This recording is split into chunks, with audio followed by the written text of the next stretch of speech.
बिस्मिल्लाहिर्रहमानिर्रहीम, अस्सलाम वालेकुम। मैं असदुल्ला खान हूँ। सुप्रीम कोर्ट से मैं अभी निकला हूँ और इत्तफ़ाक़ हुआ है इस पर तमाम जमातों का, और अदालत ने भी यही फ़ैसला सुनाने का कहा है कि 22 तारीख को अब नए चीफ़ मिनिस्टर का इलेक्शन होगा। 22 तारीख इसलिए रखी गई है कि 17 जुलाई को ज़िमनी इंतखाबात होने जा रहे हैं, और ज़िमनी इंतखाबात के नतीजे में जो भी रिज़ल्ट आएगा उसको परवेज़ इलाही साहब से पूछा अदालत ने कि परवेज़ इलाही साहब कितने दिन लग जाते हैं आमतौर पे। तो उन्होंने कहा कि रिज़ल्ट कंपाइल होने और नोटिफिकेशन जारी होने में तकरीबन जो है वो 3-4 दिन या 5 दिन लग जाते हैं। तो पूछा गया क्या 22 पर सब लोग मुत्तफ़िक़ हैं कि 22 को चीफ़ मिनिस्टर का इलेक्शन करा दिया जाए। तो इत्तफ़ाक़ हुआ। हमज़ा शहबाज ने भी कहा कि जी हाँ बिल्कुल, मुझे कोई इतराज़ नहीं है। परवेज़ इलाही ने भी कहा कोई इतराज़ नहीं है। तो सबका पाकिस्तान तहरीक इंसाफ ने भी सब ने इत्तफ़ाक़ किया कि चीफ़ मिनिस्टर का जो इंतखाब है वो 22 अप्रैल को होगा। अब सवाल ये पैदा होता है कि क्या तहरीक इंसाफ, जो कि शुरू में मुत्तफ़िक़ नहीं थी हमज़ा की इस तजवीज़ से, ये बुनियादी तौर पर हमज़ा की तजवीज़ आई थी कि वज़ीर आला का इंतखाब 17 के बाद करा लिया जाए।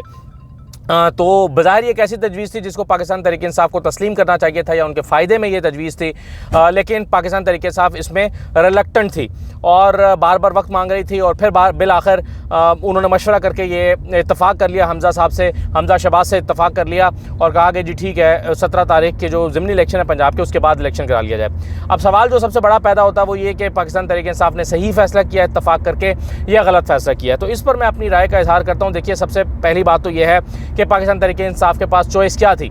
उनके पास चॉइस ये थी कि वो अगले 2 दिन में, क्योंकि अदालत फिर ये फैसला करने जा रही थी कि ठीक है 2 दिन में जो है वो हम दोबारा रन ऑफ इलेक्शन, यानी इलेक्शन अपने रूटीन में चलें, और हाई कोर्ट ने भी फैसला दिया है तो फिर आप रूटीन में इलेक्शन करवाएं। जो चीफ़ मिनिस्टर हो, जिसकी अक्सरियत साबित हो जाए, वो चीफ़ मिनिस्टर हो जाए।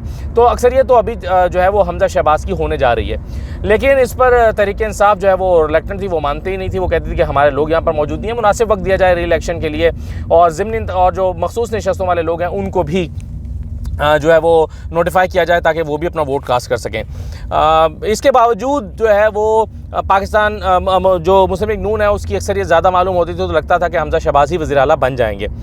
तो ऐसे में ये एक वाइज डिसीजन मालूम होता था कि जो परवेज़ इलाही फ़ैसला कर रहे थे, या पंजाब की जो पाकिस्तान तहरीक इंसाफ है वो फ़ैसला कर रही थी कि जी आप 17 तारीख के इलेक्शंस पर जाएँ मामले पर। तो ये एक ऐसा ऑप्शन पाकिस्तान तहरीक इंसाफ के लिए नज़र आता था जिसमें उनके पास एक फिर भी चांस मौजूद है, और उस चांस में जो है वो अपनी सीटें जो हैं वो ले सकते हैं।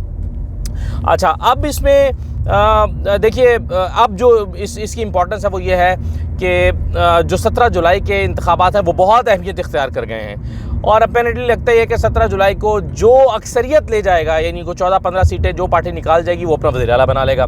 इसका मतलब है कि अब पंजाब का जो वज़ीर आला है उसका फ़ैसला तकरीबन जो है वो आवाम के हाथ में आ गया है। अब सीधा जाने दें, जो सिग्नल आएगा उससे राइट लेना है।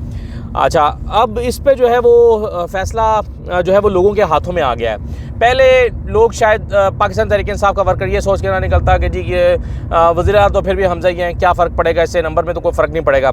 लेकिन अब पाकिस्तान तहरीक इंसाफ के वर्कर के पास और उनके लीडर्स के पास और MPS के जो उम्मीदवार हैं उनके पास ये चांस मौजूद है कि वो अपने लोगों को ज़्यादा से ज़्यादा बाहर निकालें, और बाहर निकाल के उनको कहें कि जी आप अगर हमें वोट देते हैं तो हम आपको वज़ीर आला देंगे।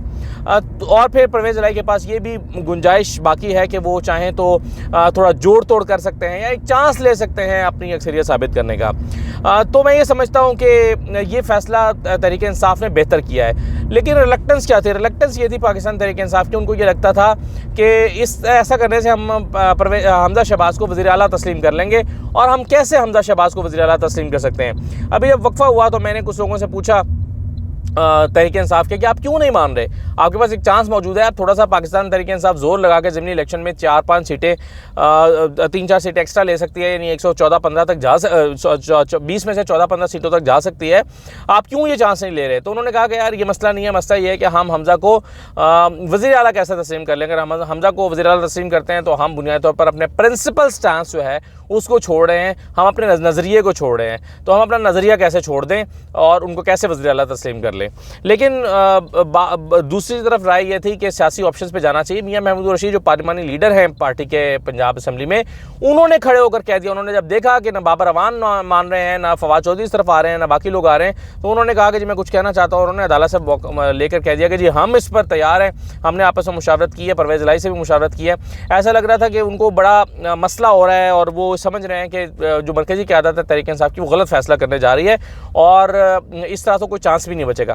देखिए दो चीज़ें थी ना, एक तो ये है कि अभी इलेक्शन होता और परवेज़ जो हमजा शहबाज वज़ीर आला बन जाते, दोबारा इलेक्ट हो जाते और तहरीक इंसाफ जो है वो जलसे करती रहती, टेलीविज़न पर प्रेस कॉन्फ्रेंस में अपना बयानियाँ देती रहती और कहती रहती कि जी देखें जी ये एक ऐसे चोर डाकू को वज़ीर आला बना दिया और ये कर दिया और वो कर दिया।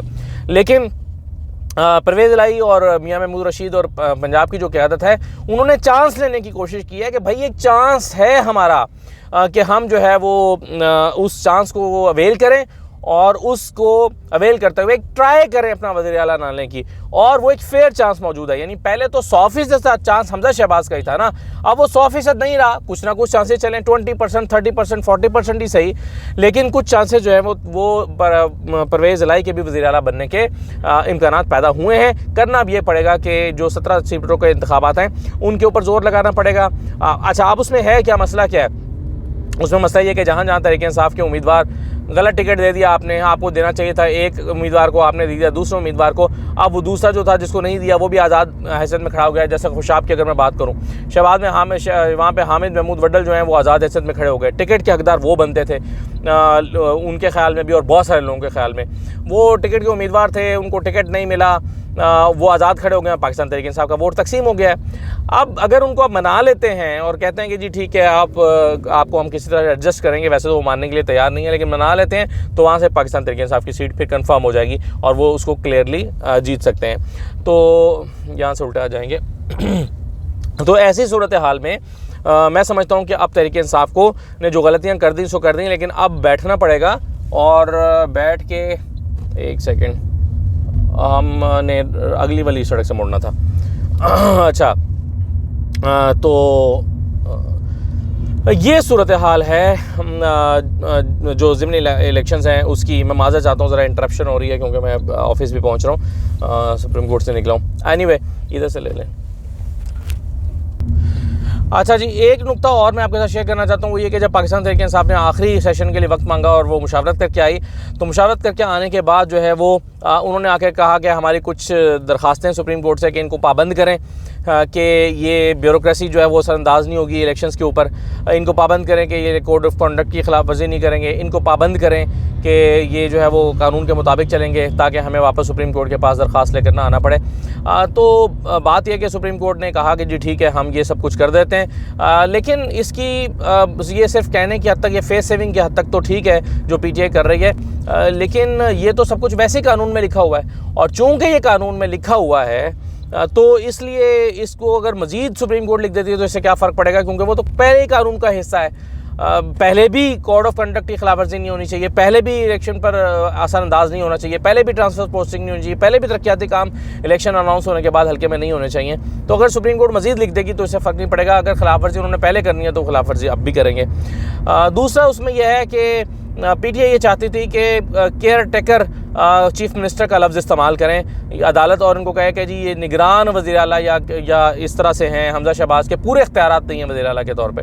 तो अदालत ने ये कहा, जस्टिस उमर अता बंदयाल साहब ने कहा कि हम केयर टेकर का लफ्ज़ इस्तेमाल नहीं करेंगे, लेकिन हम कुछ और मुनासिब लफ्ज़ इस्तेमाल करेंगे जिससे अंदाज़ा हो जाए कि ये कि कोई बहरान भी पैदा ना हो और ये जो है वो असरअंदाज भी ना हो सकें, और इख्तियारात जो हैं वो अब इशारतन उन्होंने कहा है, जिससे मुझे ये लगा शायद वो कह रहे हैं कि इनके इख्तियारात कुछ महदूद किए जा सकते हैं, लेकिन बहरहाल वो अब रिटन ऑर्डर आता है तो पता चलेगा कि क्या है। बुनियादी तौर पर ज़ुबानी जो इत्तफाक हुआ है अदालत का वो इसी बात पर हुआ है कि और सब लोगों का कि 22 तारीख को इलेक्शन होंगे, और मेरा ख्याल है और बहुत सारे लोगों का ये ख्याल था कि पाकिस्तान तहरीक इंसाफ ने ये सही फ़ैसला किया है, क्योंकि वैसे तो उनका वज़ीर आला था ही नहीं, होना ही नहीं था अगले 2 दिन में अगर इलेक्शन होते। अब फिर भी एक चांस मौजूद है, एक ट्राई पाकिस्तान तहरीक इंसाफ ज़रूर कर सकती है, लेकिन बहरहाल अब सवालात उनसे ही होंगे कि क्या आपने अपने नज़रिए पे कॉम्प्रोमाइज़ करके हमजा को वज़ीर आला तस्लीम कर लिया है। ये सवाल बहरहाल पाकिस्तान तहरीक इंसाफ से ज़रूर किया जाएगा। इजाज़त दीजिए, अल्लाह हाफ़िज़।